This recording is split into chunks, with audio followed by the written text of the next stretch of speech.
Good morning from Gizzy. Here we go again. It's pissing down. What do you know?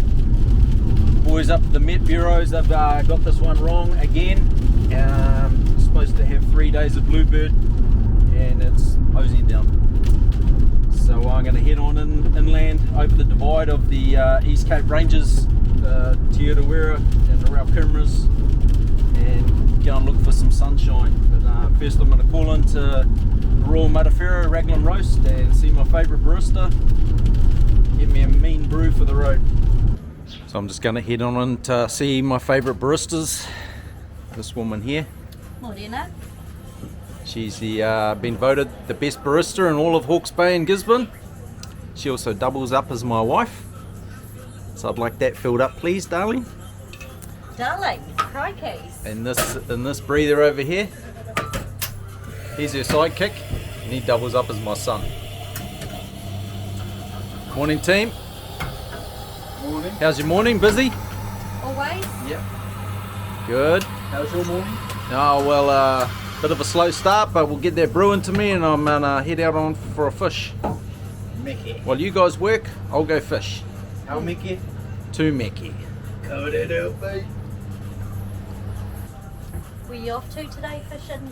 You're going to share with us? Can't tell you, I'd have to kill you.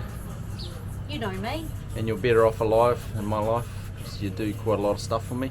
Well, they do Like say make the bed. They do say that the baristas got looser lips and hairdressers, so probably Exactly. best not to tell me. That's why I haven't ever told you where I would go fishing. There you go, sir. You have a marvellous day. Thank you, team. So I've just, I'm about half an hour inland and the boys have really got this one wrong. Absolutely pissing down. It's not supposed to be a cloud in the sky, it's supposed to be bluebird.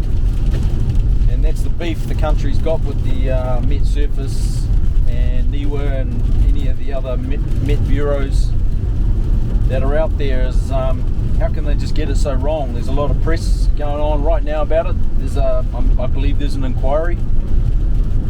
You know, the difference between not a cloud in the sky and absolutely pissing down, those are two polar opposites. It's not as if it was a light shower. So you just can't even plan your days, you can't plan your work. People's livelihoods are messed with.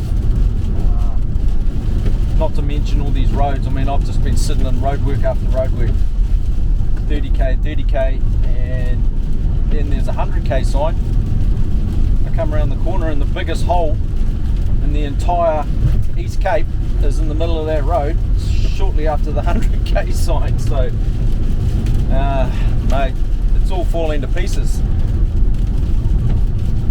But once we're on the river, we'll forget all about that. So hopefully this rain hasn't filtered down into the main stem of the river yet, and we've still got some fishable water because the level's low. We just got to beat that the flow of the mud because it's hosing down. Welcome here to the Waiweka River on the East Cape of New Zealand. This is my local river. It's where I do a lot of my training. It's perfect river to work on in a variety of techniques, from your dry fly to your wet lining, your indicator nymphing, your euro nymphing. It's got it all. Glides, pocket water, riffles, heads, big deep pools. Every piece of structure that you could want in fly fishing, this river has it. So we're going to head off downstream today, which is open all year. This piece of water behind me here is actually currently closed, but we'll get into it. It's running clear. It's the middle of winter. It's probably the clearest and lowest it's been in about a year after all these floods, so looking forward to getting amongst it.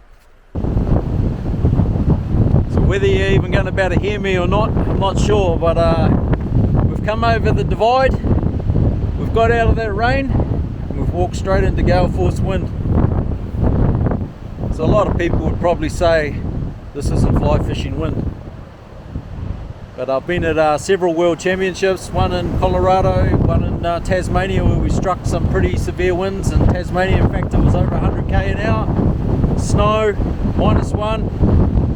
So you've just got to take these opportunities and use them as learning experiences. And I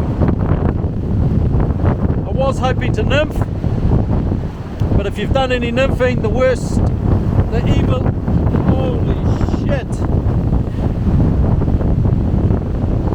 The evilest thing for nymphing is wind.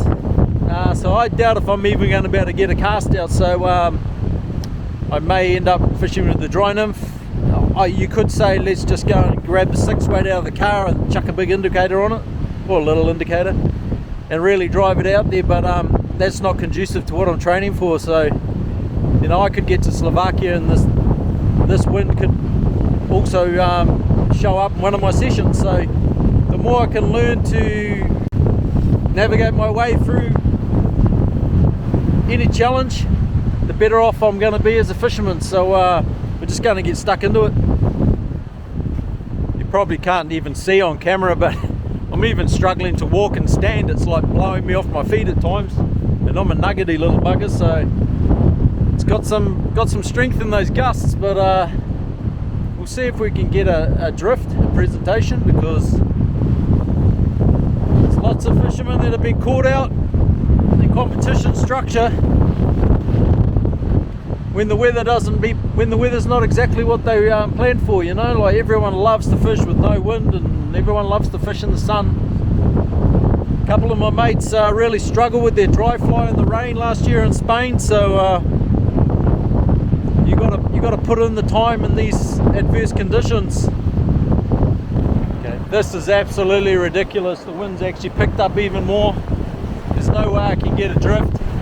It's now raining. Some of these gusts coming through are pushing me off my feet, and I'm using this boulder underneath me to stabilise myself. So, fucking hell. Picking up water. On that run up there, throwing it in the air. I ain't fished in wind like this. This is actually worse than Tasmania. We just need the snow to come now. I'm sure it's not far away.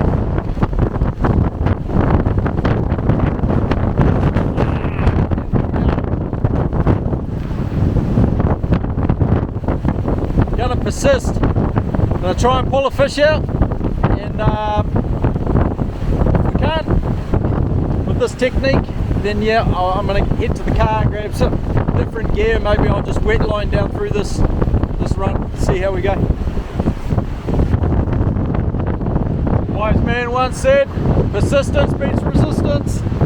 Woo! It's bloody tough to hold that drift, but I'm hooked up. See if we can land it without getting blown away. So somehow, in amongst all this gusts, managed to get a decent enough drift without it getting pulled up into the air.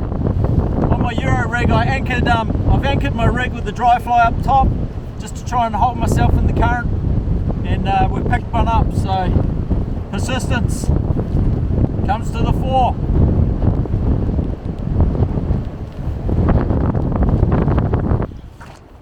So I think I may have been defeated.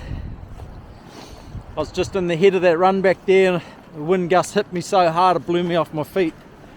Had to put my arms down in the water. So now I'm freezing. But gonna head back to the car, grab a heavier rod, grab a wet line, throw a few streamers through here. Like I said earlier, these are the type of conditions that you might face when you actually have your day to go fishing. This is the type of conditions that I might end up striking in Slovakia at the World Champs. So we've got to work out how to catch fish when it's like this, but we've got one on the board so far. I'm pretty stoked with that one. Alright, we're back at the car. Gonna pull out a heavier rod. It's the Guideline LPX Tactical 5-weight. It should do it. 6 would be nice in this wind, but I don't want to fish too heavy. It's kind of, as I've said all along, it's not aligned with my preparation for where I'm going and what I'm doing. So the lighter I can fish, 5 is right up there, but you never know. Might be swinging streamers for stockies in some of the rivers. Never know what the Slovaks will have in store for us. But most of the time we'll be running our 2/8 on the grayling. Maybe wet lining for the chub, whitefish, but mostly the grayling and the small browns will be on our 2/8, dry fly or nymphing. Alright, we'll go swing some streamers, see what we can pull out of that run. So I got my streamer rod now and going to head back down to the same run. And why am I going to fish streamers, you say? Or ask? Because it's gusting about 70 knots straight downstream, so I reckon we work with the wind rather than against it. That's the plan. See what we do.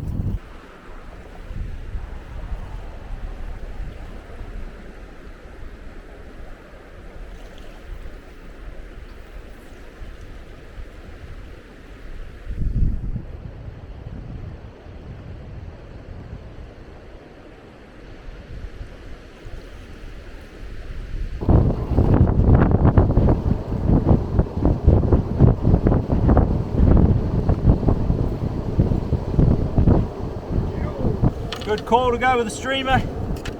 5-weight rod, DI3, 2 black woolly buggers. First couple of drifts, we're in. Work with the wind, not against it.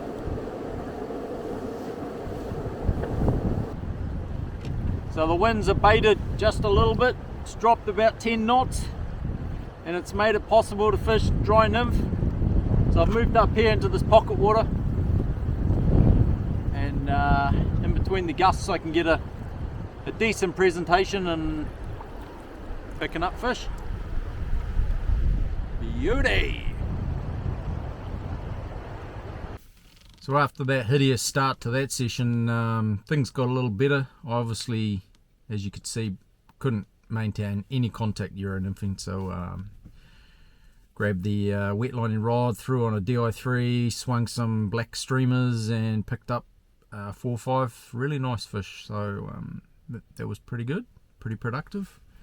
Probably could have gone heavier with a line, maybe a DI5, maybe shorter drifts, shorter swings with DI7. Then we got lucky, the wind abated a bit, 10-15 knot drop, and swapped over to a dry nymph and worked some pocket water further up from the initial run that I started at, and that was really productive with lots of nice little pocket rocket, fat, well-conditioned bows. So,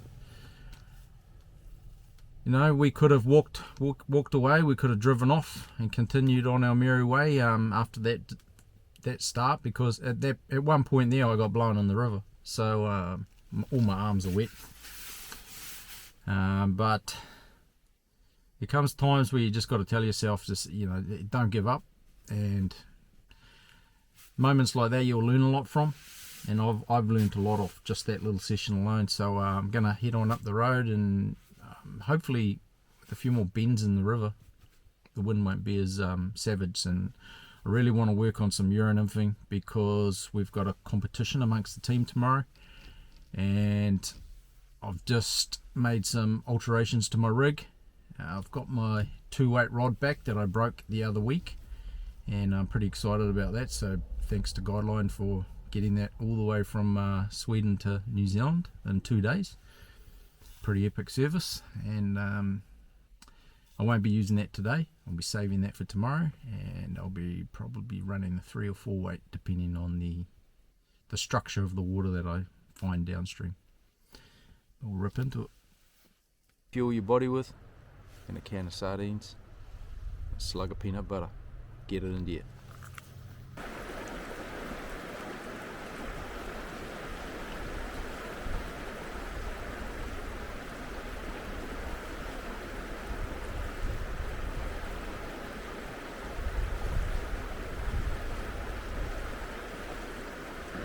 A ripper start.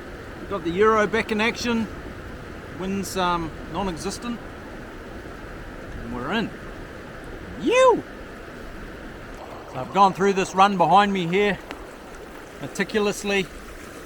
Really nice water. Nothing there. weighed it on out. There's a little softer piece on the other side and it's really slippery and quite deep, but that little bit of effort paid dividends. That's why it pays. Make a little bit of effort. Go somewhere where you might be a bit out of your comfort zone.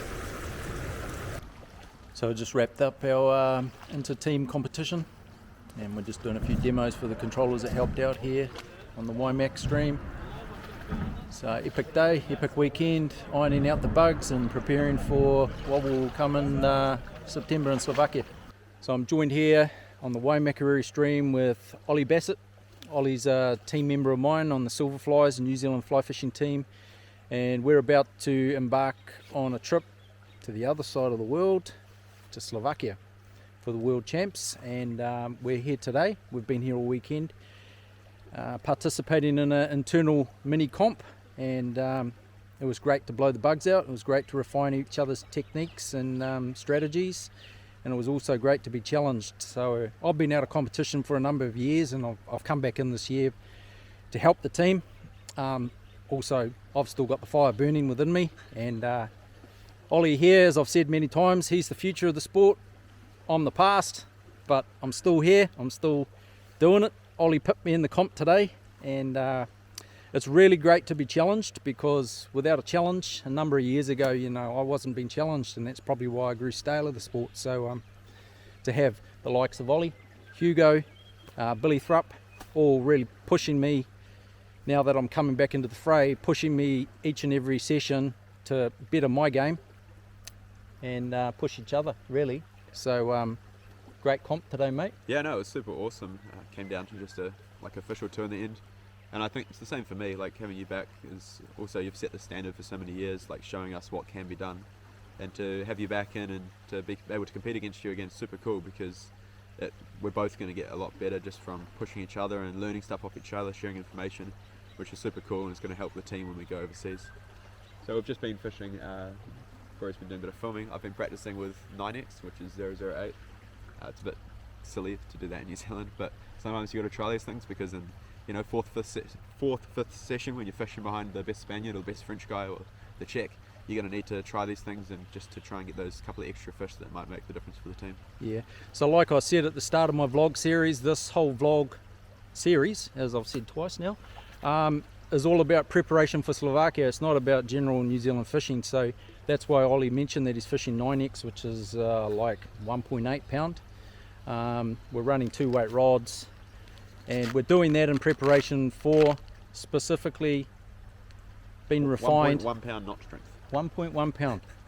And we're doing that to specifically practice and be prepared for 4th and 5th session in the World Championship, following the best anglers in the world. So that's what it's all about. That's why we're here. Yeah, because often over the years, I think we've actually done pretty well as Kiwis in the first couple of sessions when the fishing is a bit more what we're used to in Europe. But for me, I went to Spain last year. We had to fish super fine. Corey's experienced it as well. So just trying to get us all up to speed and learn how to fish the super light tippet and technical dry fly fishing, sort of things that are going to really make the difference when it comes to crunch time, is what we're kind of practicing at the moment.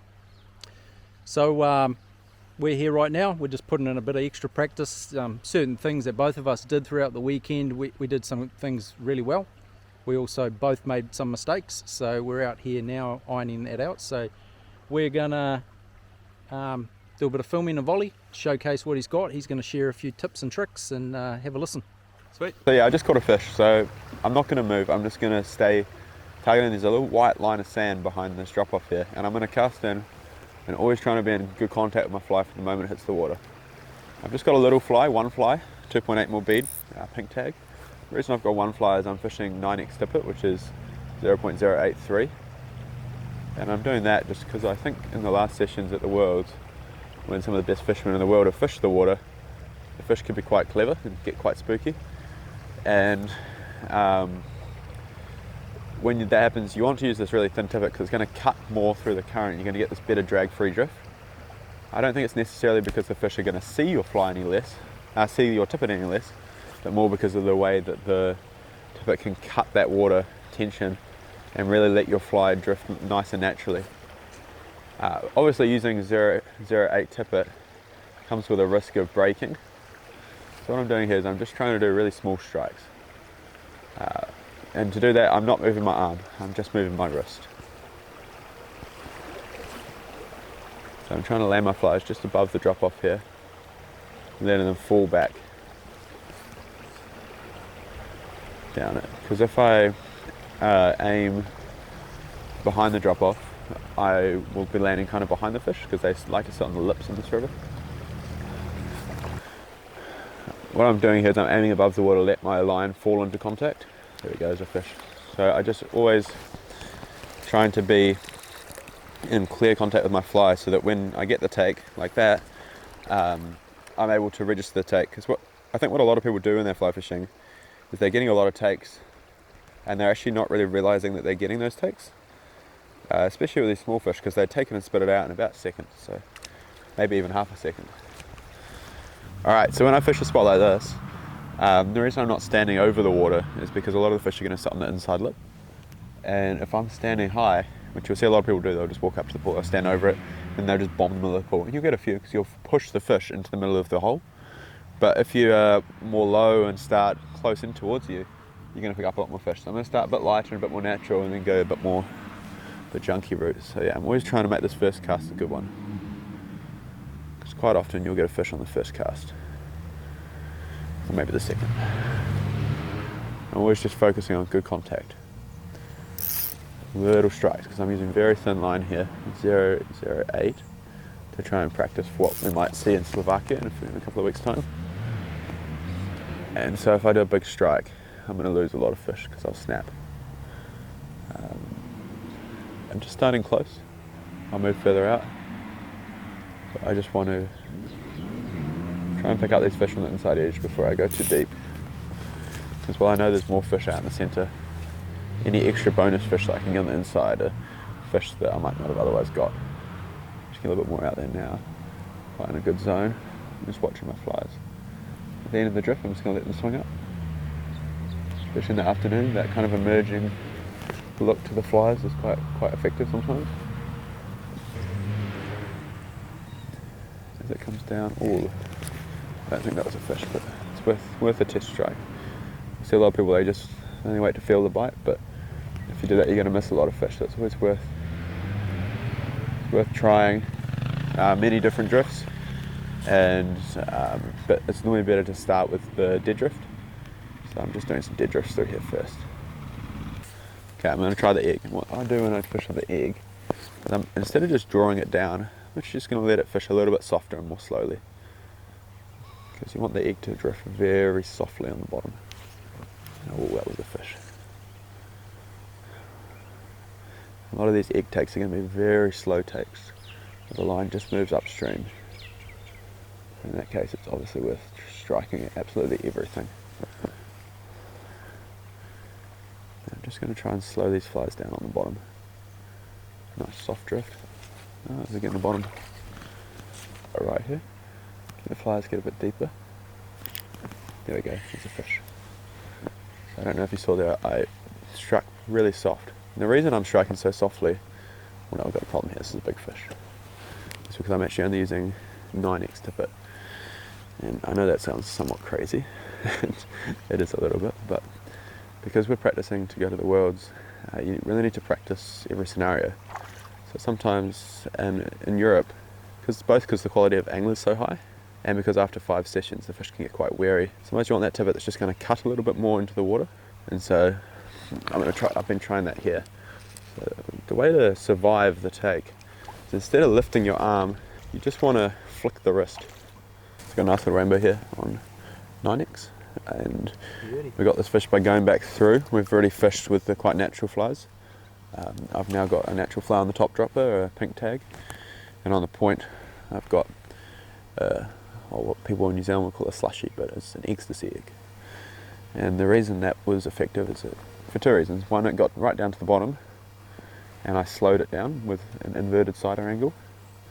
And the second reason is because even if the fish are not naturally feeding, you can get what's called a reaction strike. When you're on this really light tippet, sometimes a single fly is better. You're less likely to snap at the drop or not, but also because when you're in these slightly complicated currents, especially like you get in this river, it can kind of cut through those surface currents a little bit better, and you can get a slightly nicer drift. So we'll see if this is effective. I'm just going to slow this fly down. Watch it as it comes along the bottom. Oh, that was a fish. So with these junk flies, sometimes they can actually take the fly pretty softly, so you have to strike at everything. You're not going to feel the bite like you would maybe with a nymph or a streamer or something.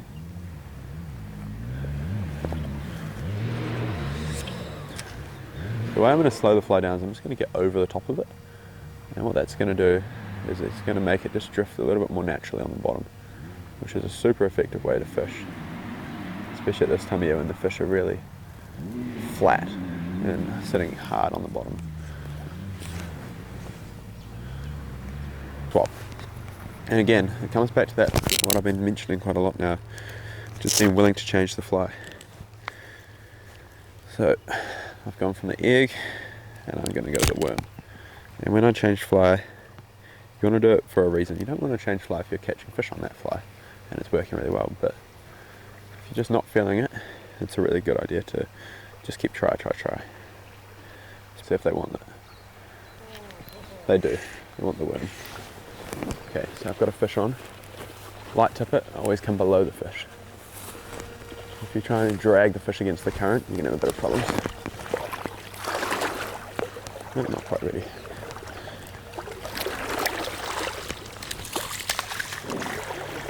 So what that showed there is just being willing to change. So I went egg through that spot, and I wasn't catching. And then I tried the worm, and we got a fish straight away. So what that tells me is it just gives me a little bit of intel for what I think I should stick with coming up to these next holes. It's probably better to fish the worm than the egg, even though the egg's been better all weekend, which is really interesting. Got a deep hole here as I'm changing my fly, so I don't want to always stick with the same weight fly, because I was using a 3.5, and if I go into the super deep hole and I use that, I'm really not going to be getting down deep enough. So normally I would start with a little bit lighter line, a little bit lighter flies, and work my way down, but because it's winter and we can catch fish near the bottom all day, I'm actually just going to start with a formal.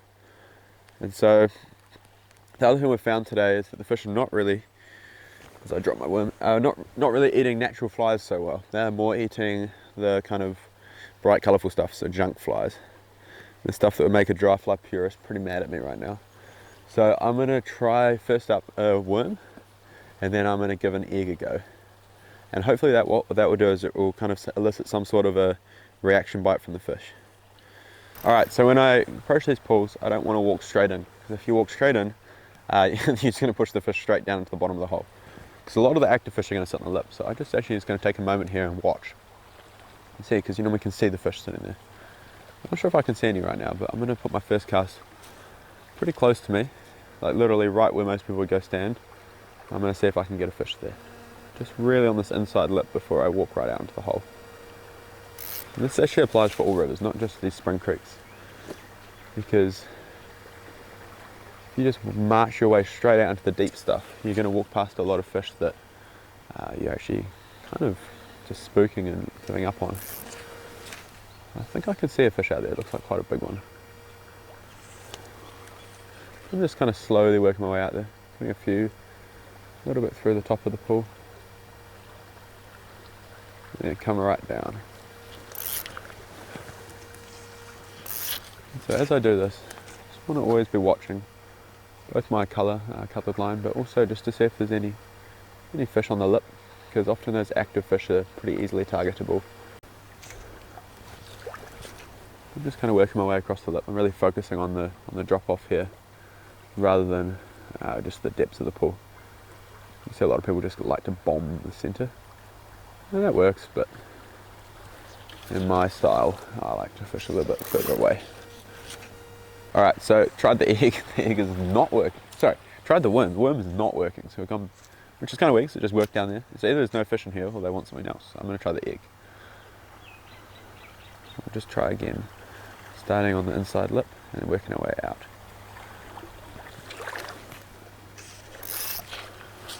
So in a lot of these spring creeks, you get a nice back eddy that kind of forms on the backside of these lips, on the backside of these pools. And what often happens is you can actually use that back eddy not just to catch fish in, but to let your flies sink. Because if you cast your flies into the current, you're going to get a hard time sometimes getting them down, especially if they're kind of lighter flies that we like to use. You don't always want to use just the heaviest ones. So what I'm going to do here is use this back eddy. Oh, here comes a fish. Ready. So I didn't actually see the indicator didn't move there, but I watched the fish turn when my fly hit the water. And I just did a bit of a guessing game of when I thought the fly would be in his mouth. And in this case, I guessed right, and it was in his mouth. I just did a little test strike. I'm just going to get below the fish. Yes, that was super cool. Just doing the test strike, kind of making an educated guess on when I thought he would have it in his mouth. And in that moment, but just being able to see the fish chase the fly like that and then kind of guessing when he's got it in his mouth is super cool. So that's why you should always just watch where you think your fly is. Keep your eyes kind of open, because if I hadn't seen that fish, there's no way I would have known that he'd taken my fly, because there was no indication whatsoever. It was just to purely watch the fish and then guess. Okay, I can actually see another fish in there now. I'm always watching, because that last two fish I've seen them eat the fly. Little test strikes. And I'm actually fishing against the current here. I'm fishing in the back eddy.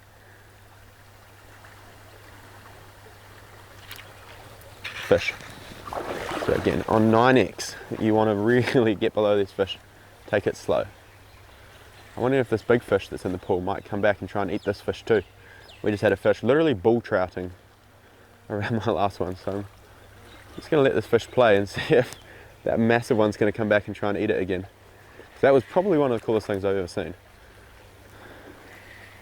But again, with this 9X, I'm just being quite gentle with them. I'm using a soft rod. I don't want to go too hard too soon. Making the line shorter. Oh, here he comes. Okay.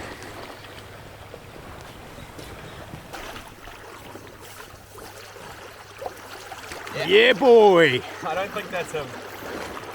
Pretty good though. Ah, 1 pound tippet. wow. Good fun. So I'm joined here by Mr. Aaron West, sports fly fishing New Zealand guru, legend. Former? Well, once you're a legend, you're always a legend. No, Aaron's actually coming back into the sport. He's kind of sitting on the fence, but he's pretty keen to get involved again, much like myself. But Aaron's been really helpful with this year's team. He's mentoring a lot of the guys, and he's basically what you'd call a technical advisor. So big shout out to Aaron for making yourself available and coming out and helping us out. No, it's been awesome. So we had a bit of a comp this weekend, a hit out before Slovakia. What were your thoughts? I think it went pretty well. There was a bit coming into it. It's not the best time of year. We're practicing for Slovakia in their summer, and we're in the middle of our winter, so it's pretty hard to really get nailed down on what you need to do over there. But I think it was a good hit out, last hit out for the team in a comp scenario, and put under a bit of pressure, and it was good to see people performing. Yeah, I think from my own perspective, having that pressure element, because you go fishing recreationally, or even if you're training, you don't have sweaty palms and a heart racing, really, you know. Yeah. So to know you've got a goal, you're under the pump, you know what the last guy caught, you got the time restraint, and that adds a whole new element, and the challenge of trying to beat each other, trying to outdo each other. fish that young fellow over there. Yep. So Yep, we've all been keeping us pushing each honest. other, and that's good. It's good for the team, good for the sport. Yeah, for sure. So what's Yeah. your plans for the future, mate? Oh, I just keep sitting on the fence, mate. Don't commit to anything. So if you don't know, Aaron represented New Zealand, I think it was 5 World Championships. That is correct. He won 4 national titles, and Came close a few other times. would love to see him back in the team at some stage, because he's still a young rooster. still got a lot to offer, and just having his presence and guys like him around really lifts the standard across the whole sport. So cheers, mate. It's awesome to watch you guys really learning off each other, particularly compared to how it was back in my day. I think a lot more learning and sharing, and it's got to be good, doesn't it? A few secrets back then.